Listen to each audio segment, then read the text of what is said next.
Today is Sunday, May 3rd, 2020. 42 weeks postpartum. Baby Michaela will be a year and 10 weeks, which is crazy. And what is this, the 7th week of the quarantine here? I don't know. I think I might have lost track, but overall we're doing fine. We're doing really well. Thank God we're doing really well. I can't really complain about anything. I'm super grateful and happy for this time with Michaela. I'm so sorry that so many people are suffering. And that's it. I'm just grateful that for everything that we have. Thankfully, we have, I think we're moving to a better place with the virus overall up here in the New York area. But I'm not an expert. Just from what they're saying on the news, the numbers are declining, but they're still really high. So I know a lot of people want to reopen things really quickly, and now, more power to you. Once things reopen, my behind is going to be right here until things are safe. As I mentioned in previous videos, I do suffer from hypertension, which if you watched previous videos, since being pregnant and afterwards, my blood pressure went really crazy and it hasn't recovered. And, from what my doctor says, it may never recover. So now I do take, I take nifedipine. I take 30 milligrams of nifedipine extended release every day. And nifedipine is okay to take, safe to take for breastfeeding moms. And I think if you're pregnant, they'd also give you nifedipine if your blood pressure is crazy. I was not medicated during my pregnancy, but afterwards it just my blood pressure just went crazy. So having hypertension, and I also all of this suffered from asthma. The two of them definitely put me at higher risk for having complications if I do, if I was ever get infected with the virus. So I'm just like, you guys, you don't want to open up. Everybody has their reasons. I don't understand all the reasons. I get the economy, but I just can't value numbers over human life especially, but again, I'm up here and, I'm seeing the numbers in New York and New Jersey and Connecticut and surrounding areas. And I'm just like, open up what, when, please. But, other people, maybe they live in areas where they feel that the devastation hasn't been as bad, so they don't need to be shut down. And I would just say, yeah, you were very fortunate. But what has been happening, I've seen that people from New York, because flights are really cheap right now, people are taking flights from New York down to Atlanta and other states that are open to get their hair and their nails and other things done, or just hang out since bowling alleys and other things are open and flights are really cheap, and things up here aren't open yet. So they just fly down there to take advantage of that. Now, if they're infected, then they're bringing it to those places. So hopefully everyone there who's flying and traveling feels healthy, but it doesn't really matter how you feel, because as we know, asymptomatic people can have it as well. But anyway, so we had a little bit of a scare earlier this week. Like my husband on, I guess Tuesday, he came down with a fever of 101, 102. I actually do fever checks multiple times a day in my household, and I have about 5 or 6 thermometers that I use. 3 of them are exclusively, 2 of them are exclusively for the baby, and they're 2 rectal thermometers. The other 3, I have 1 mouth thermometer, which of course she doesn't use, that you put under your tongue. I have a forehead scan thermometer that like a lot of places are saying they're going to use to allow workers in or people in the restaurants or whatever, you know, they take your temperature, scan your forehead. I have one of those, and I have one that does your ear that like doctor's offices use, but also scans your forehead. So yeah, I have 5 thermometers. But like I said, 2 of them are rectal, so we don't use those. Those are only for Michaela, but I tend to use the scan ones on her as well, the ear, the forehead. And so those are my primary ones instead of doing rectal temperatures all the time. I mean, if she has a fever, I do go to the rectal because for some reason I trust them the most. I don't trust the scan ones as much. I don't know, because sometimes they're all over the place. But anyway, my husband had a fever of 100, 101, 102, depending on which thermometer you ask. And on Tuesday, which was really scary, he was also having chills and a headache. And those are some of the new symptoms of the virus. So I was really, really nervous. Didn't know what to do. It came down, I think it was Tuesday night. Or it might have actually started on Monday night that he started to feel a little ill. He started to have chills. We took his temperature and he didn't have a fever. And so, but on Tuesday he did actually have the fever. And I took 3 thermometers. 3 of them said he had a fever. So, I was assumed he had a fever. And I was really nervous because he was showing these symptoms, and I'm like, oh my God, here I am, him and the baby, and, freaking out, and, I don't want her to get ill. I'm trying to help him, but he, but you can't, like, this illness is scary because you're like, you don't want to touch things, and, how do I do for the babies? And I figured if, we would have been exposed because if he had just all of a sudden gotten ill, he would have had it before he started getting ill. So I don't know. But thank God, it only lasted, I guess, 1.5 days, his symptoms, because I was overloading him on those wellness formula pills I did in the video with talking about how to keep your immune system up. Like, I was just like, it says on the back of those pills, and we take the tablets, that when you feel sick, you can take 3 pills every 3 hours, but don't go more than 15 pills in a day. And I was like, take every 3 hours. I'm like, all right, take them pills, take them pills, take them pills, take them pills. The pills have elderberry in them, but I was also supplementing with some black elderberry supplements in addition to those pills.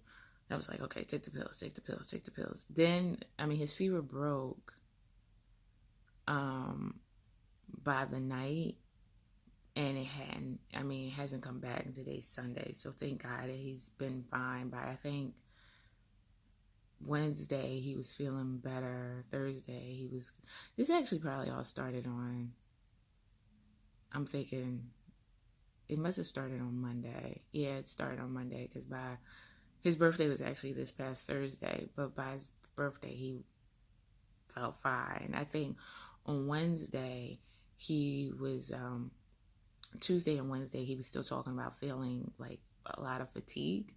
But by Thursday's birthday, he was, even on Wednesday, I think by probably afternoon, he seemed fine. And then, he's appeared normal. Now, I'm not saying everything's perfect now. I'm just,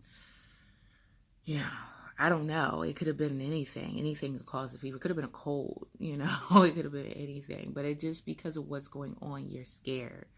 But it could have been anything. And thank God that Michaela and I have appeared to be fine, have not exhibited any symptoms, either one of us. I've been continuously taking her temperature. She hasn't showed any symptoms. My temperature, so no symptoms, no fever, none of the other symptoms. As far as I can tell with the baby, and none from me.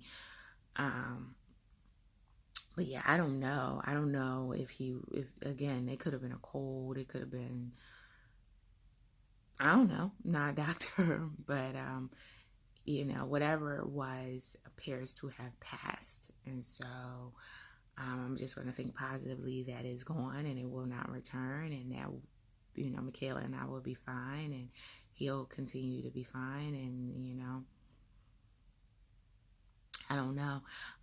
So yeah, so we, I was taking those wellness pills as well, which I have been taking anyway. Like, you take them even when you feel better to try to strengthen your immune system.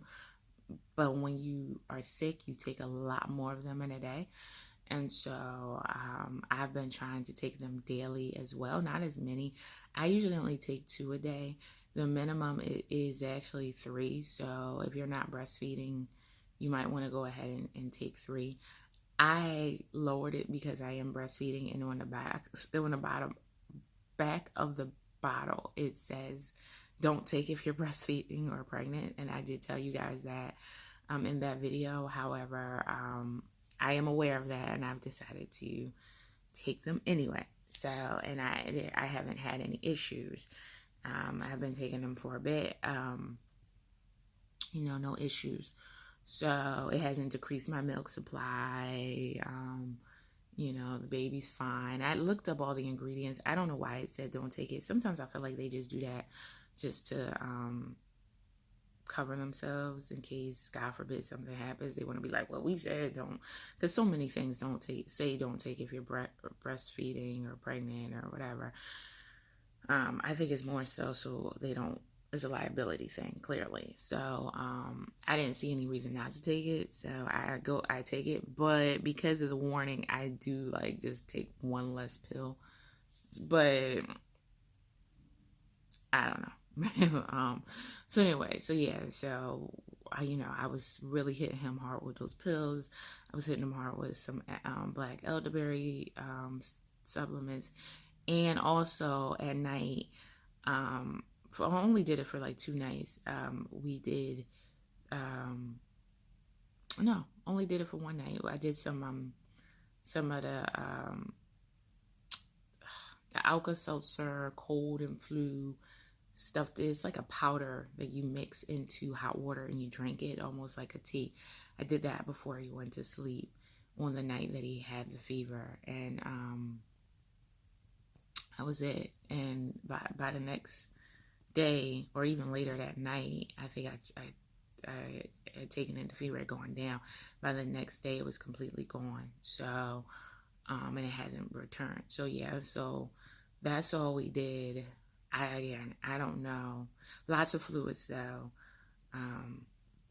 I don't know what it could have been. It could have just been cold, quick cold, but whatever it could have been. I don't know. It could have been some sort of bug. But it was scary. So that's all I wanted to tell you guys. Michaela has her 9-month appointment this Tuesday. Now, Michaela is almost 10 months. She'll be 10 months next week as well. But they had postponed it. It was originally supposed to be April 9th, and then they postponed it, I think, to April 27th. And then they postponed it again to May 5th. So, a lot of changes because of the virus. They didn't, they kept moving it around. So, so she'll have her 9-month appointment, assuming nothing changes, on May 5th. And I'll tell you how that goes. Is, from what my understanding, the mornings, they're only doing wellness appointments, which this will be a 9-month well visit. And then, I think later in the day they do sick visits, but a lot of the sick visits are virtual. So if you need they're like, if you call to make an appointment, sick visit, they want to do an online virtual visit. And then I don't know, maybe if they need to, they'll have you come in the office. But it's a new world that may continue long after, how, once things open up or get back to normal.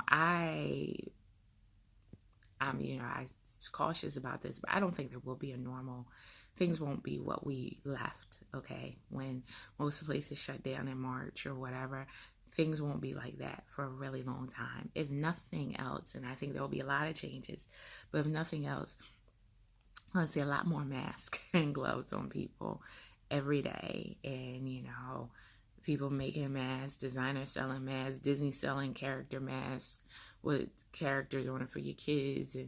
But don't put masks on infants. Please don't. and I think anyone under 2 shouldn't have a mask. You find other ways to cover them, whether that's with a blanket or when I take Michaela to the doctor, I've actually been thinking about how to cover her. And I'm thinking if we don't try a blanket, I'm just thinking I'm gonna use the rain cover for her stroller because it's plastic and like a shield.